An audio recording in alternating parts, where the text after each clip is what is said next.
Hello, everyone, and welcome to the Ignorant Intellectual. Today I thought we'd do another mix call. Got a bunch of stuff that I went through in the last week or two, and I thought I'd bring it to you. So this is after Christmas.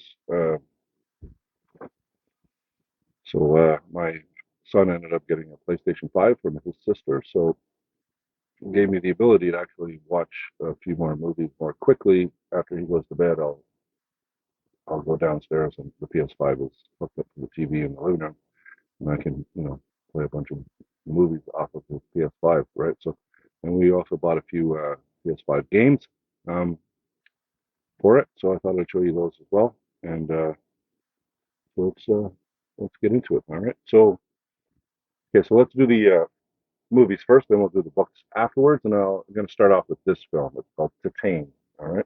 I don't know if you've heard of this film or not. I was at the thrift store and I looked it up. Every time I go to a thrift store and I see a movie that I don't recognize, I will look it up on the IMDb or other sites to see what its reputation is. And this one had a very good reputation. It won the Palme d'Or. The director, her name is Julia Ducournau. Hopefully I pronounced that correctly. Julia Ducournau. All right, she's a French filmmaker. This is a French movie, so it's French with English subtitles. And I'm not sure what year this was put out, but it's recent. So 2021. All right. So this won the 2020 or 2021 Palme d'Or, the most prestigious medal or whatever for the Cannes Film Festival in France. So you know how they'll recruit a bunch of films. People will submit a bunch of films into the Cannes Film Festival to be viewed at Cannes, and then some are chosen, and then they're played, and then everybody decides on what is the best film, and this one ended up being voted in or decided as the best film at Cannes that year. So it won the Palme d'Or. So I said, okay, this must be a pretty good film. And basically, it's a pretty strange film. Let's put it that way. All right. It blends reality with fiction. All right. So it's a little bit surreal. And basically, it's about a girl who, as a child, she gets into a car accident because she's bothering her father in the front seat. And he turns back because she takes off his seatbelt and he takes his eyes off the road and they get into a car crash. And she ends up losing the side of her skull. And so they end up putting in an implant of a metal plate in her skull, and then jumps forward to when she's an adult and she's a you know an erotic dancer at car shows for like muscle cars and cool looking cars or whatever. She does this dance on the car to attract men over, and you know there's a following to these women that do this at these car shows, and they get the creepers, coming up with them, and she ends up, she's a serial killer. She ends up killing these guys that pay attention to her. Anyways, so she's trying to get rid of some clothing from a murder that she committed in her house because she still lives with her parents, and she does not have a close relationship to her parents. But anyway, so she's in the garage or somewhere in the house where she has a bucket. She puts the clothes in to burn them. She sets them on fire, and then it sets the whole house on fire. And what does she do? Does she try to put it out? No, she goes upstairs. Her parents are in their bedroom. She takes the key out of the door and locks it, and locks them in the. So you don't see it, but you assume they went up with the fire. Let's put it that way. Anyway, she ends up uh, being wanted by police, and so she ends up going on the run. And then she sees these posters up around the city of this boy who was like 7 or 8 at the time who ended up going missing. And it's like a decade later, and she looks at him and sees that she looks similar to him. So what she ends up doing is changing her appearance and you know uh, wrapping herself to disguise her breasts and um, belly because she's pregnant. I'll go into that in a second. And she ends up going and meeting the father of this missing child, and he um, recognizes her as his son, even though she's not, right? So they end up having, so she ends up going to stay with him. And anyways, he's a firefighter, and we go into all that kind of thing. But basically, just before this, she ends up, in the building where they're showing off the cars, and she ends up having sex with one of the cars, right? So, it's the visual of it is you don't really see anything below the waist, but you can tell by the way it's happening is this car came alive, right? Somehow this car came alive. It was started up. Its high beams are on, and she ends up getting into the car and having sex with the car with the stick shift. It looks like it, and so she ends up getting pregnant, and then from this car, right? So all the time she's with her new dad or whatever, she's hiding that she's female because she's a boy. She joins him at the fire station, becomes a firefighter, all the while strapping in her belly and everything else. Anyways, it comes to a climax where she ends up giving birth to this half machine, half baby, flesh baby kind of thing. Anyways, it's a pretty friggin' weird film. Um, Never seen anything like it. Closest thing would be Crash, probably. The Cronenberg film where people get off, um, sexually by getting into car crashes, right? That was a pretty effed up film as well. So this is kind of up that line, you know what I mean? I don't know, it might be your cup of tea. Um, I don't know. I'm still. I just watched it last night, so I'm still processing. Let's put it that way. So that's Titane. Another film I just watched was Red Sparrow. Um, this one does not have a really great reputation, but um, me, I really like female-led action films, although this is more of a spy thriller than an action film. So Jennifer Lawrence, the girl from The Hunger Games, in other films, she plays a Russian spy, and it's a go between Russia and the United States and all that. And I actually quite enjoyed it. I thought it was really good film, right? And the twists and turns. It's up for second viewing. Actually, you can watch it and then you can get because at the end there's some twists that you'll be surprised about. I mean, most people, I don't know, maybe some people are clairvoyant and they figured it out, but I didn't. And then when the twists happen, I'm going, oh, okay. And then you can watch it a second time, knowing that these twists will occur and get a good idea of, okay, that's why, right? Um, so I quite enjoyed it actually. So even though it's not highly regarded, and I also watched Solo, a Star Wars film, and this goes back into Han Solo's past, and he shows him where he starts off and meets Chewbacca, getting the Millennium Falcon from Lando Calrissian. Took me a while to think up that name. So it goes into all that pre-Star Wars, first the New Hope.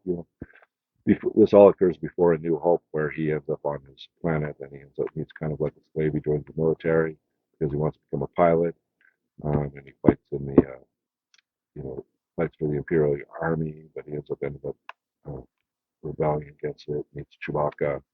They escape, and then they end up getting the Millennium Falcon from Lando Calrissian, and some other stuff happens in it. So it's not a bad film. You already know what's going to happen, so you kind of see it. Any prequel, the history, even though you haven't seen it visually in a film. So there's a there's a it detracts from the excitement of the film a bit because you know the ending, you know how it's going to end, and basically the story already. It's just visually showing it to you.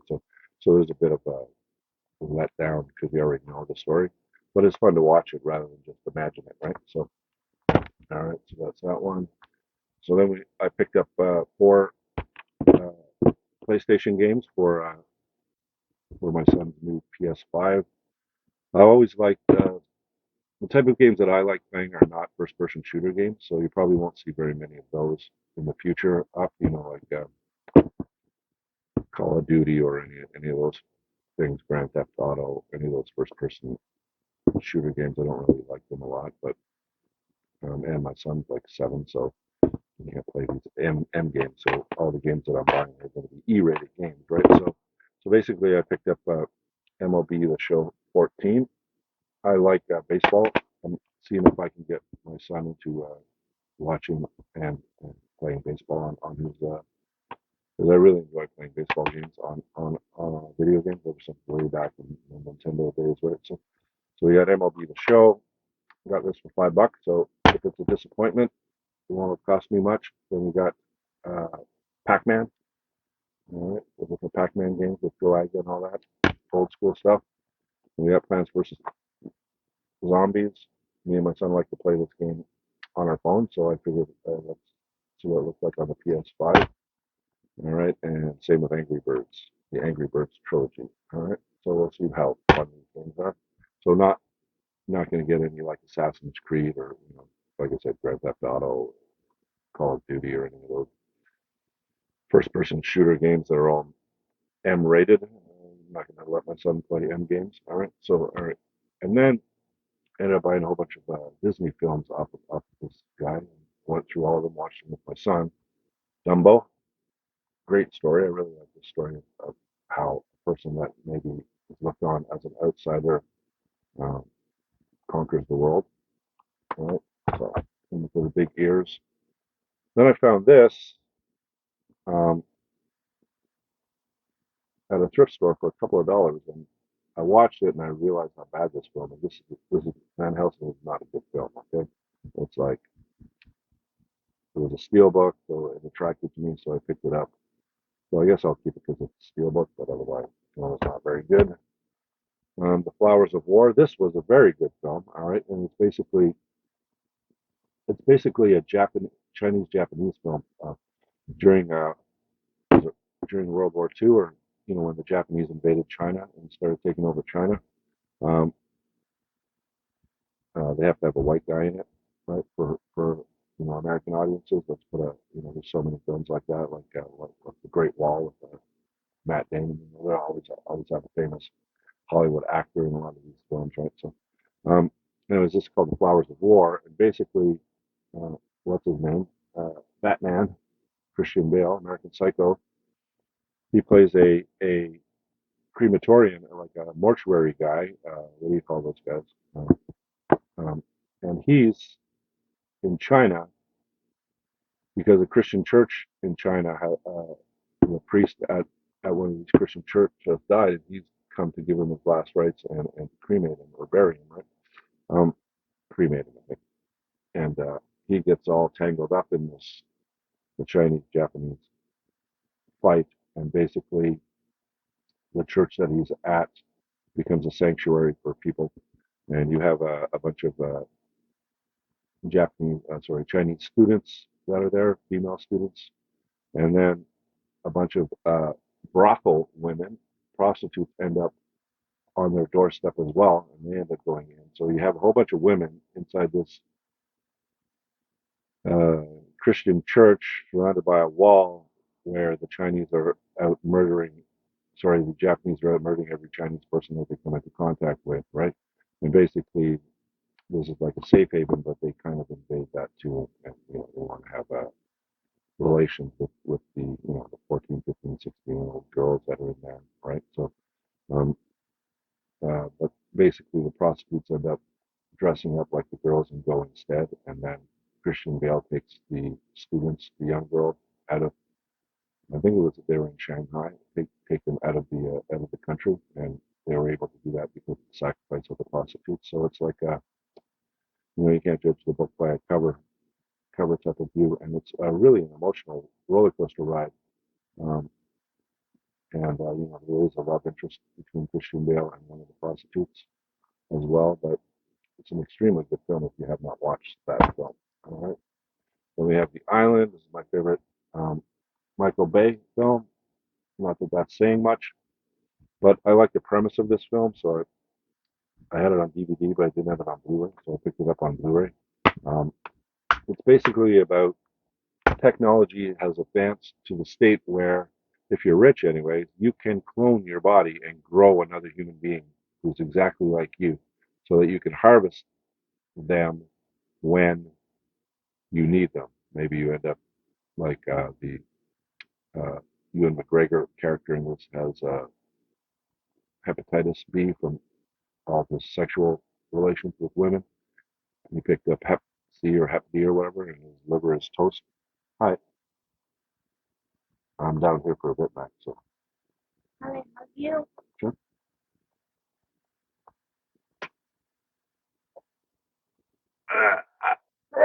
Probably have to. Okay. Love you. All right. So he needs a replacement liver. So there's a company. You pay them a few $1 million to get what's called an insurance policy. But the people that are inside this compound that are being grown don't know that they're being grown. All right.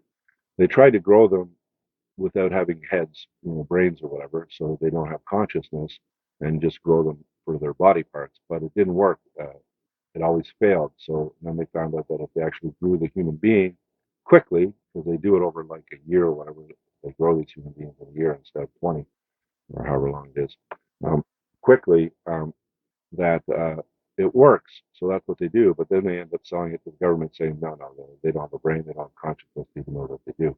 What they have is this facility where these human beings who have like like the wherewithal of a child, right? Who have memories that have been implanted from their host.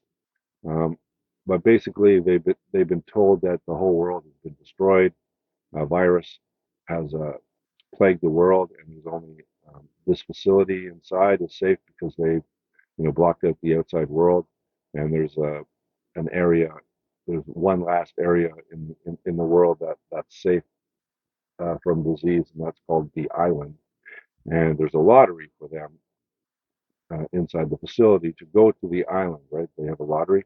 But basically, the lottery is their host needs them for some body part, and so then they win the lottery and they get to go to the island. But actually, they're going to an operating room to be killed and have their organs harvested or whatever, right? So, um, so Ewan McGregor finds out about this. Scarlett Johansson is his love interest inside the facility, and they escape the facility, and then they bring that tragedy to full light on the outside world, right? So uh, Steve Buscemi plays a like a mechanic guy in this as well. He does a pretty good job as well. But the fun, it's the action and the concept of it. Michael Bay or whoever wrote the film, the screenplay. Uh, said, hey, what happens if we are able to do this? What would be the moral implication of it? And then make an action film out of it. I found it quite fun to watch. Next up is The Incredibles 2. I really enjoyed The Incredibles. The Incredibles 2 I had on DVD, so now I have it on Blu-ray. It's fun, the four superhero family, five actually with the baby. Um, this time they have to foil a diabolical plot um, from this woman and her brother who doesn't know about it, but she does, about killing all the supers in the world, uh, but feigning bringing them back because they were banned. At the end of the first movie, I remember correctly, they didn't want the supers to be using their superpowers because of all the destruction that happens, right? So they kind of banned the use of superpowers. Supers were not allowed to use their powers on threat of jail, right? So they stopped using their superpowers. In the second film, there's a billionaire who wants to change that law, and what he does is he goes about marketing superheroes in a different light to bring change, right? But his sister is like an evil person who wants to kill all supers, right? Take them over and destroy their reputations and never have them around anymore. So it's quite a fun film. All right. And then Ralph Breaks the Internet. This is basically one of the best films I've seen recently on friendship. Basically, Ralph and her, this little girl here, she's she's a character in a racing game, and Ralph is, in the game Wreck-It Ralph. And basically, what happens is her video game in the arcade that in real life, in reality, in the arcade, uh, breaks the steering wheel, and they're going to discontinue the game. So she's going to disappear from the world, and Ralph doesn't want that. So they go on an adventure to try to um, make money in order to buy a replacement steering wheel, right? So, but basically, it's about friendship, and it's a great film for kids to learn about how friends should behave with each other. Um, it's and it's entertaining as well. So So it's the second of the Ralph films. Then Zootopia, uh, you're seeing a theme here of Disney films, right? So um, this one is basically about a little rabbit who wants to be a police officer. There's never been a little rabbit as a police officer because um, they're too small, right? And so she breaks that trend and goes out, and then she ends up having an investigation. And this fox, who's played by just Bateman, who's basically a low-level criminal, hustler, that kind of guy. They end up joining forces to find out why um, animals in the city of Zootopia are reverting back to their savage state, right? Because they've evolved, right? So, and she investigates that, and it's a pretty fun movie. Um, Mars Needs Moms. This one wasn't as good, but it wasn't bad either.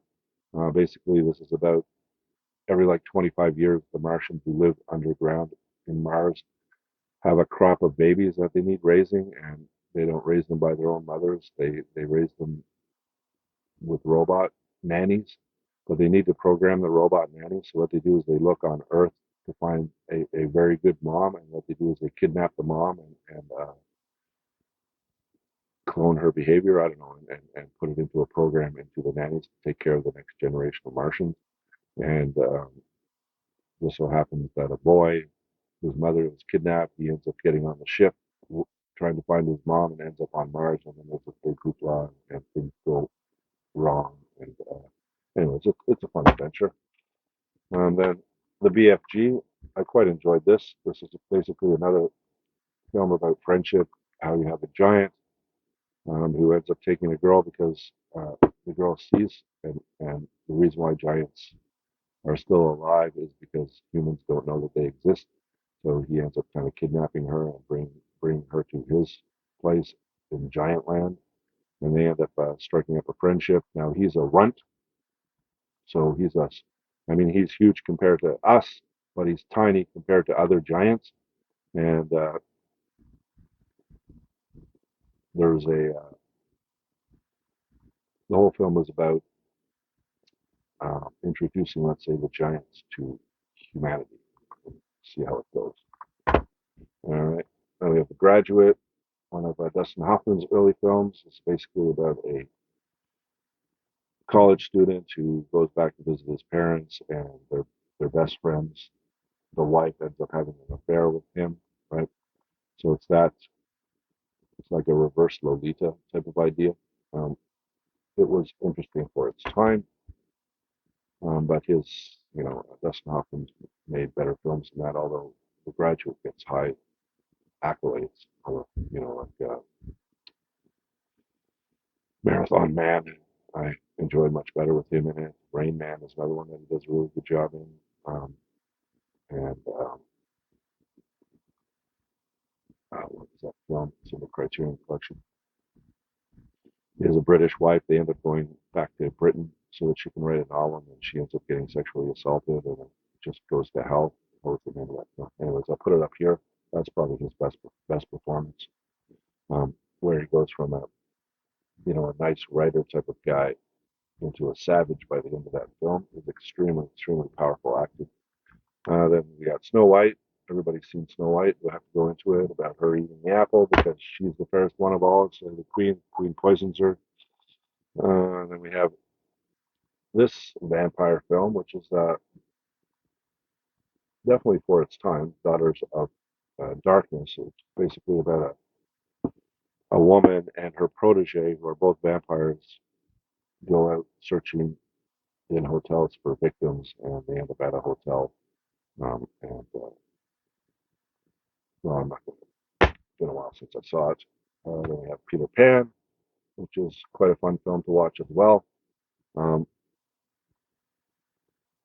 with Wendy and the Lost Boys and all that. And Captain Hook, everybody knows that. Home on the Range. This was back in the day. This was put out back when Roseanne Barr was popular with the TV show. Well, she did the voice of one of the main cows in this, right? But this film was not very good. All right. And then I found these nice steelbooks of the Bourne series other than Jason Bourne. I don't know if they put out a steelbook of Jason Bourne. I think these steelbooks were put out before Jason Bourne hit the theater. But basically, it's the three Bourne films, and then the Bourne Legacy, the fourth one that doesn't star Matt Damon, all in nice steelbooks. But look, they're getting scratched, right? So when I bought them, they're damaged because the guy has them on the shelf like this, right? So you need to protect them, uh, otherwise they scratch and get damaged. They don't look very good. So you want them to look good on the shelf, so you don't protect them because they look the nicest when they're not protected. You get that spine, and they're so uniform with all the different steelbooks, right? They all look exactly the same. It's really beautiful to see on the shelf. Um, but then if you look, see that? Can you see that? The silver coming out because the printing over top of it worn out, right? So you need to protect them. No J cards for them, but they did something with them that most people don't like, and that is they put the print of the director starring this person, that all the information on the back that you get usually on the J card. Well, they put it directly onto the back of the steelbook. So the steelbook, aren't gorgeous or anything. They're just average, you know what I mean? So, but I prefer to have a steelbook than a regular Blu-ray. They look nicer on the shelf, and those are probably the ones that I like to collect the most. Not really 4K, but steelbooks because they look so nice on the shelf, and they make your shelving look pretty while you're watching other films. You know what I mean? How often have I watched the Bourne series? I think I watched it 3 times so far, and I will watch it again in the future. So, but most of the time, for all your films, they're all just going to be on the shelf for most of the time. So you need to protect them so they don't get so badly scratched like these ones are. Now, um, I got them for cheap. I got all four of them for $20. So $5 each, can't go wrong with that. Blu-rays in steelbook form. The only thing I can't remember if these came in individually like this, or did they come in like a box set that had them each in it. I'm not sure. I would have to research or investigate that. Uh, so we'll put them in the plastic protective cases later. No, I just want to protect them now so they don't scratch so much. All right, so there you go. All right, so that's all the films I have, and now let's do the books. All right, so what I did was I collect the Everyman Library, this library. All right, so if you go online, you go to this Seven Roads Home. They have a list of all the new versions of the Everyman Library. Remember, there's 2 versions of the Everyman Library. You have the originals that ran from the early 1900s up to 1970, and there was 1,000 of them. There's smaller ones, they're small books, right? And then they reintroduced them in 1991 or 1992 in regular size hardcover books, cloth hardcovers. So anyway, Seven Roads did a list of them, all right? And what I do is I refer to that list, right? According to them, right now there's 416 books in the library. And so what I do is I take a picture of this, put it on my phone, so I know which ones I have. When I'm walking around with my phone, I just refer to the pictures. And what I do is, I highlight the ones that I have. So I counted them all, and I have there's 416 of them. I have 129 so far. So um, we'll see if I can get them all before I die. But I got 4 of them, which I showed in the previous video. So I'm going to be backing those 4 off. So next book is Sophocles' Ajax. Sophocles is probably the greatest ancient um, playwright. All of his tragedies are up there with Shakespeare, and this is put out by Cambridge University. All right, if you have, and we have the Bhagavad Gita, the Gita, as everybody calls it, because this word Bhagavad is difficult to pronounce. As it is, it's basically this, the interpretation or translation from a couple stuff. I'll do that. By His Divine Grace, A.C. Yeah, I'm not going to do it. Swami. His name. This is the most popular version of the Gita that people read. Is this book here? So if you're going to read the Gita, this one seems to be the best to read. And whenever I get this, I can sell it really quickly. So people are very much interested in Eastern religion, right? And then we have Margaret Atwood's greatest novel, which is The Handmaid's Tale, basically about a future world where women have lost the ability to give birth, and only a very small um, number of women actually can give birth, and what society would look like if that actually occurred. Um, it's pretty damning, put it that way.